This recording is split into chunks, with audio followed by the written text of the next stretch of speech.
আসসালামু আলাইকুম। চতুর্থ শ্রেণীর শিক্ষার্থী বন্ধুরা, তোমরা সবাই কেমন আছো? সবাইকে জানাই আন্তরিক শুভেচ্ছা ও অভিনন্দন। বন্ধুরা, তোমাদের গণিত অধ্যায় 13 রেখা এবং কোণ অধ্যায় থেকে কিছু জ্যামিতি সমাধান করে দেব।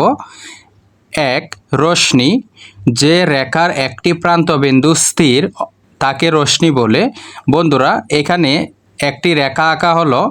রেখাটির একটি বিন্দু আমরা গোল বৃত্ত দ্বারা আবদ্ধ করে দিছি এবং একটি অ্যারো চিহ্ন অর্থাৎ তীর চিহ্ন রেখেছি।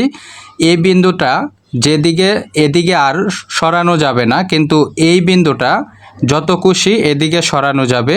এই জন্য এটিকে বলা হয় রশ্মি, যার একটি প্রান্তবিন্দু স্থির অবস্থায় থাকবে, অপর প্রান্তবিন্দু গতিশীল অবস্থায় থাকবে। চিত্রে এবি রশ্মি। বন্ধুরা, 2 হচ্ছে লম্ব।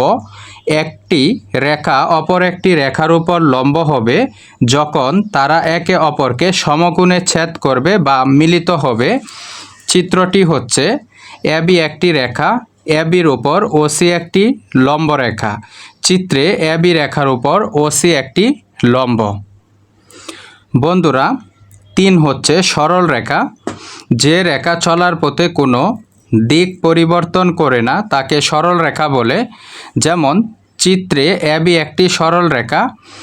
এ বিন্দুটি যতটুকু সরানো যায় ততটুকু সরানো যাবে এবং বি বিন্দুটি যতটুকু সরানো যায় ততটুকুই মনের ইচ্ছা মতো সরানো যাবে।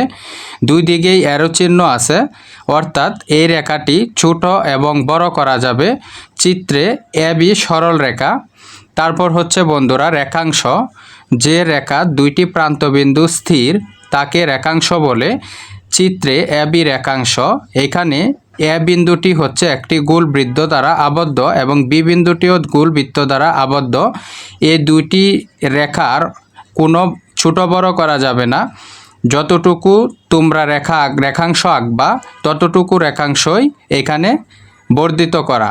বন্ধুরা, এখানে 2টি কোণেই গোল বৃত্ত দ্বারা আবদ্ধ করে দিতে হবে। চিত্রে এবি রেখাংশ।